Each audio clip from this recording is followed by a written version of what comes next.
જો બે અત્યારે પાછું સ્કૂલમાં આવ્યો છું. એ તો અત્યારે રડી રહ્યો છે, આવવા માટે તૈયાર નથી. કાલ થોડી સાહેબ આવ્યા નહોતા તો અત્યારે પેલા પ્રિન્સિપલ સાહેબને મળું, પછી એના ક્લાસ ટીચરને મળું અને કંઈક સમજાવવાનો પ્રયત્ન કરું. હેલો યુટ્યુબર ફેમિલી, કેમ છો સૌને? ગુડ મોર્નિંગ, જય શ્રી કૃષ્ણ. જય શ્રી કૃષ્ણ ના બોલી તું. સવારમાં રેડી થઈ ગઈ છે. આ બધું આપું. આ શું બનાવવાનું તો કે હે એવું અમનાવરી ડોમુને પેલા રોટી શું હા હવે એમાં કલર કરશું. અને હેતભાઈને તારા school work study four home છે નહીં? હે સ્ટડી ફોર હોમ છે. સવારે ઉઠીને તૈયાર થઈ ગયો, તમે કે મારે નથી જવું તો સવારમાં એને લઈ ગયો સ્કૂલે. સાહેબને મળીને આવ્યો અને થોડું ડિપ્રેશન જેવું થયું એટલે મેં કે પાપા મારે નથી જવું, હું કાલથી જઈશ. કશો વાંધો નહીં તમે.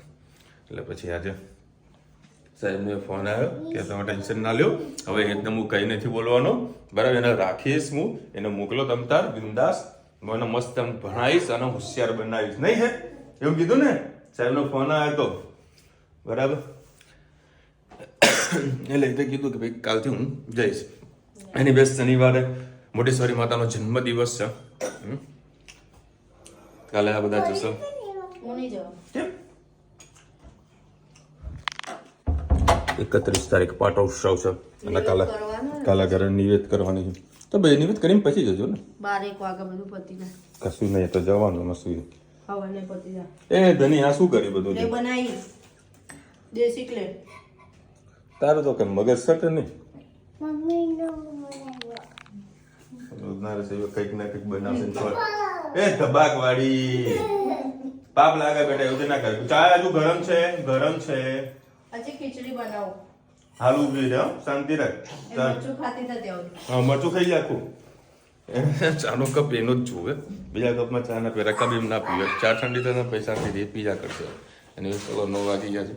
આજે હિતને સ્કૂલે ગયા તો મજા આવી ગઈ. હું નહીં હેત, બાકી બધા ક્લાસરૂમમાં. હા હા હા નહીં હેત, આખું મેદાન ખાલી થાય ભાઈ. કશો વાંધો મારે હેત ડાયો છે, કાલથી સ્કૂલે જવાનું છે. નહીં હેતું કાલથી સ્કૂલે જશે તો રેગ્યુલર જશે. એને પહેલો નંબર લાવવાનો છે. આનો તો કંઈક છેલ્લો જ નંબર લાવવાનો છે. આનો તો કોઈ તકલીફ છે જ નહીં.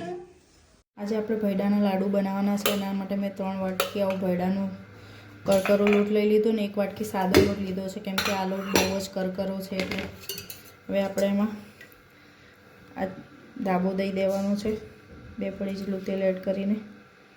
અમારા માતાજીનો બર્થડે છે, એના માટે અમે લાડુ બનાવવાના છીએ. તમારી સાથે હું પ્રસાદીની રેસીપી શેર કરીશ. અમારે માસુ તેરસના દિવસે માતાજીનો જન્મદિવસ હોય છે, એટલે અમારે લાડવા, ખીર અને અડદની દાળના વડા બને છે. આ 3 નિવેદ અમારે હોય છે. હવે સરસ આનો ધાબો દીધો, મિક્સ કરી લઈએ આપણે. ધાબો એ રીતે દેવાનો છે તેલનો કે આવી રીતે તમારે મુઠ્ઠી વળવી જોવે. હવે આપણે પાણી નાખીને આપણે જે ભાખરીનો લોટ બાંધીએ એવી રીતે આપણે જાડો લોટ બાંધી લઈએ. હવે આવી રીતે લોટ આપણો બંધાઈ ગયો છે. તમારે આવી રીતે મુઠિયા પણ બનાવી શકો છો અને ભાખરીની જેમ કરીને શેકી પણ શકો છો. હવે આપણે બધા મુઠાઈ કેક કરીને ધીમા ગેસે તળી લઈએ.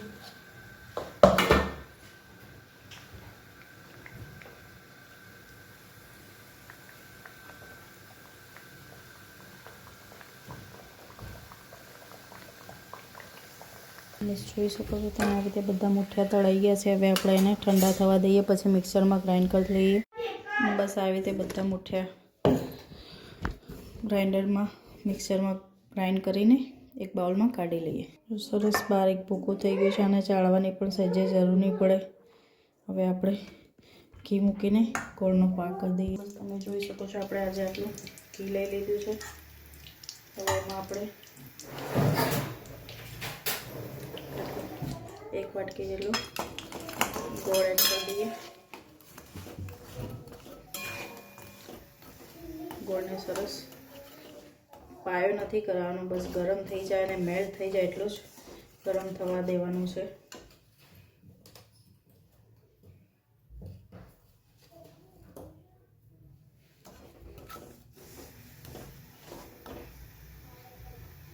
છીણીને નાખશો તો તમારે ઓગળવામાં જલ્દી આસાની રહેશે. દેશી ગોળ છે, જલ્દી તૂટતો નહોતો એટલે છીણવામાં પણ મારે થોડી પ્રોબ્લેમ થઈ છે. બસ આને હવે ઓગળવા દઈએ. ઘીનું પ્રમાણ વધારે લેશો તો તમારે લાંબા સમય સુધી, અઠવાડિયા સુધી તમારા લાડવા તૂટશે પણ નહીં, અને ઘી વધારે હશે તો છૂટા પણ નહીં પડે અને તમારા લાડવા સરસ મજાના થશે.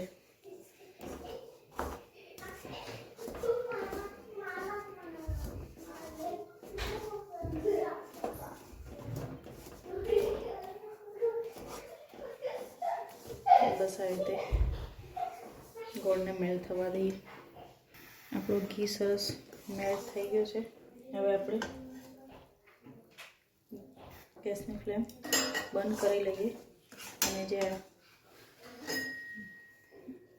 ગ્રાઇન્ડ કરી થોડું અંદર એડ કરી દઈએ.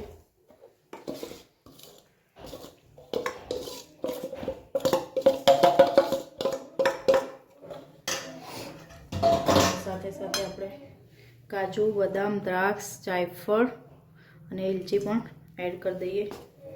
સરસ મિક્સ કરી દઈએ. અને ગરમ ગરમ સહેજ હોય ત્યારે જ લાડવા કરવાના છે.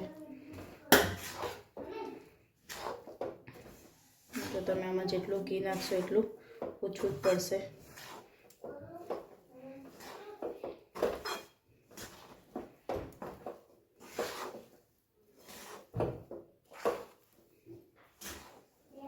બસ હવે એને ગરમ ગરમ આપણે લાડવા વાળી લઈએ. સરસ મિક્સ કરવાનું એટલે ગોળ બધા લોટમાં પૈડામાં પડી જાય.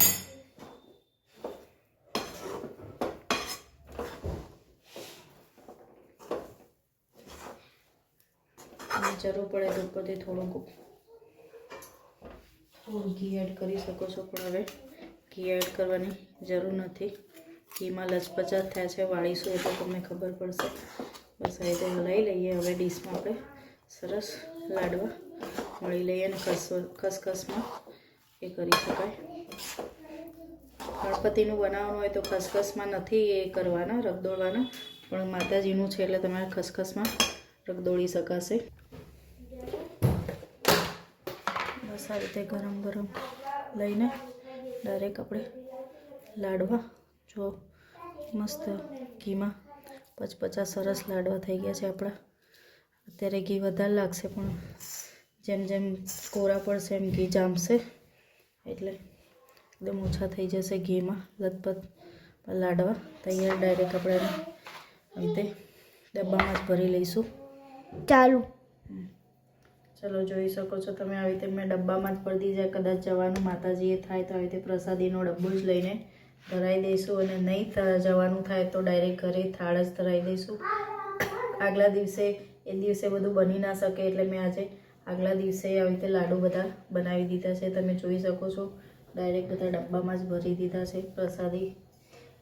કાલે આપણે બનાવીશું ખીર અને અડદની દાળના વડા.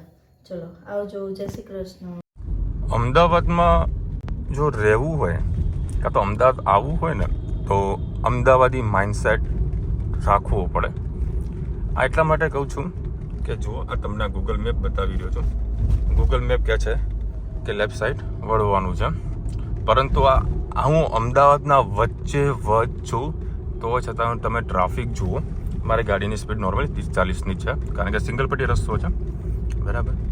અને આ હું સીધો નીકળીશ ગોતા. એટલું બધું ટ્રાફિકથી બચીને આવા સિંગલ પટ્ટી રસ્તા પર નીકળ્યો છું, અને ભગવાનની દયાથી હું લગભગ 15-20 મિનિટ થોડોક વહેલો પહોંચું છું, બરાબર. બહુ સરસ રસ્તો મારા હાથમાં આવ્યો છે.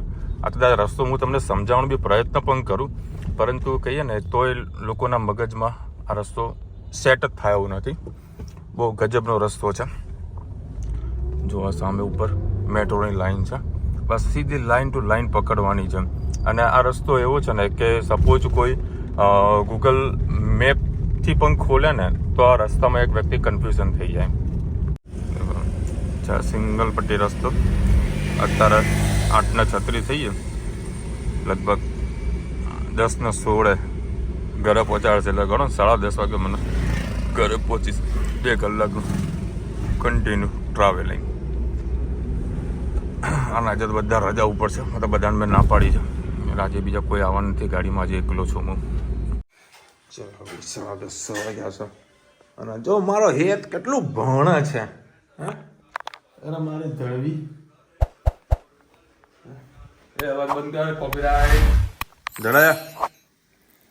ચાલો ભાઈ, દાલ બાટી કા પ્રોગ્રામ હે આજ તો. બાટીના બદલે આપણી ભાખરી. આહા મેહોણાની ફેમસ એવી ભાખરી. મેહોણા પણ આવી ગયું. તો પૂછો તો અને દમે કોની જોડે વાત કરી હતી? કોની જોડે વાત કરી હતી? અમુક કાકા જોડે. શું કીધું તું? શું મોકલ્યું તારા માટે?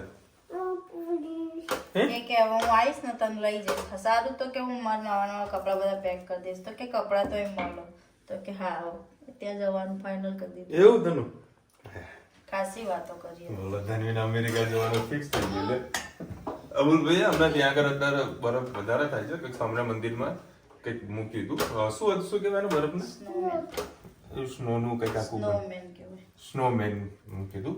બરાબર, સ્વામિનારાયણનું. બધા જો આ તમને સ્ક્રીનશોટ બતાવી દઉં. ધનવી માટે મોકલી હતું, ધનવીને હેત માટે, બે માટે. બરાબર, તારા માટે જ મોકલી હતું એમ ને? હા, એટલે જોયું હશે. ધનવી કે પાપા અમુ લોકો કેવું મત મારા માટે મોકલી, એટલે પડે તું આમ કે સાંભળો અંકલ મત મારા માટે મોકલી તું. હું તારા માટે ને ધનવી હેત માટે મોકલી. કે ના ના મારા જોડે. મેં તો પૂછી લે તું એમને ફોન કરી. એટલે હવે એમ વાત કરી હશે. ઓ બાપા, દિવસમાં 4 થી 5 વખત ફોન કરે અને પાસવર્ડ કોણ, એટલે ઊંધા માથેની પડીશ તું, એમને ના કરીશ ને? પડીશ કાર્ટૂન તો વાગે જ ને. હા તો નીકળે તે વંદરા વેડા ઓછા કરીએ. હે વંદરા વેડા ઓછા કરીએ તો બધાને બધી ફોન લગા કરે. હલો કોણ, શું કરો? ચાલે કરે નહીં. પીપોડી મસ્ત ગરમા ગરમ દાળ રેડી અને આપણી મેહોણા અને ભાવનગરી ભાખરી રેડી. ખાલી તો બધા મેહોણાની ભાવનગરની નક્કી કરો. ભાવનગરી જ કહેવાય. તો એની જ છે. ભાવનગરી જ કહેવાય. ભાખરી એની જ છે. ભાવનગરી જ કહેવાય. આપણે કઈ નાખીએ, આપણે ખાવાથી મતલબ રાખવાનો. ભાવનગરી તો હજી બનાવી નહીં, તમે ખાધી નહીં હજી કહેવાય.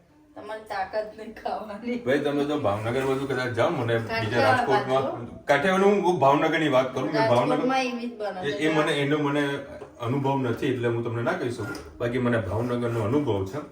અમારે ત્યાં કેવું છે, અમે કોઈ હોટલમાં જમવા બેસીએ ને, તમને ખબર છે મગના ભાખરી શાકના સજાનંદમાં અમે જમવા માટે જતા હોઈએ છીએ, તો અમે એક ચાર પાંચ ભાખરી ખાતા હોઈએ. બરાબર, એટલે સપોઝ તમે ત્યાં જાઓ ને તો 4-5 ભાખરી નહીં મંગાવવાની, એક ભાખરી મંગાવવાની. કારણ કે એક ભાખરી બરાબર એક રોટલો છે. સમજ્યા? જેમ આપણો રોટલાની જે સાઈઝ આવે ને એવી એ લોકોને ભાખરીની સાઈઝ આવે. એટલે થોડું ધ્યાન રાખજો. અને હંમેશા છે ને થોડું ઓર્ડર કરવાનું. ખૂટશે તો બીજું આવવાનું જ છે ને યાર, ખોટા બિલો નહીં બનાવવાના. દર બધા વસ્તુ કરીએ. કદાચ હોટલમાં જમવા જઈને ફિક્સ થાળી હોય ને તો એક જ મંગાવવાની, એક ખાવાની, ઓકે લાગે તો બીજી મંગાવવાની, ના ઓકે લાગે એકમાં વાસી જવાનું. હા બેટા, નાજે તો વળી વેલન તૂટી ગયું છે. કોને તોડ્યું? ધનુ કોને તોડ્યું તો કે હેતુએ કે મમ્મીએ? અને આજકાલમાં બધાના મોઢામાં એક જ છે, જોયું ચોદી કેટલું વધી ગયું, જોયું ચોદી કેટલું વધી ગયું. હા બોલ ને બેટા, શું કે? હા કોણ? હા કોઈ નાટક મને વિડીયો હા એટલે ફોન કરે. આ સ્પેશિયલ વસ્તુ છે એટલે બધાને નહીં બતાવવામાં આવે. અત્યારે રીલ્સ બહુ વાયરલ થઈ રહી છે મારા નામની. ઘણી બધી છોકરીઓ છે, વિશાલ તુમ મેરે હો. ના વિશાલ તુમ મેરે હો. મેં તો બાપા પરણી ગયું, હવે રહેવા દે તું. તારું પણ ગીત. હા તે આ ઘરે શું કર્યું હોય ને આખો દિવસ એ બધું સીસીટીવી ફૂટેજ મને બતાવે. મને કે જો પપ્પા અહીંયા આગળ વાહ વાહ તો મસ્ત લખ્યું લે. હે મસ્ત લખ્યું. કોને તે લખ્યું? તે લખ્યું જો ચાલુ ગાડીમાં ચડી ગઈ. તે લખ્યું કે ભાઈએ લખ્યું? સાચું બોલ. હા તો તું કેમ કીધું કે મેં લખ્યું? સારું કામ કર્યું કે બાબુ મેં કર્યું. તને આવું લખતા આવડે છે? હે લખતા આવડે આવું? દિવાલ પર લીટા કર્યા ને તારે મને બતાવ્યું પપ્પા આ જુઓ આ ભાઈએ લખ્યું આવું જુઓ લીટા કર્યા. કરવા દેવાના આપે કદી છોકરાને ટોકવાનું નહીં. લખે છે ને એ મહત્વનું છે. કલર તો થઈ જશે એટલે ઊભીને મને વિડીયો તો એન્ડ કરી દેવા દે બાપા. હું ક્યાંનું થોડું મારું કામ કરતો હતો મને કે પાપા ચલો ને વિડીયો એન્ડ કરી ઉપર જઈએ કારણ કે અત્યારે 11:30 વાગી ગયા.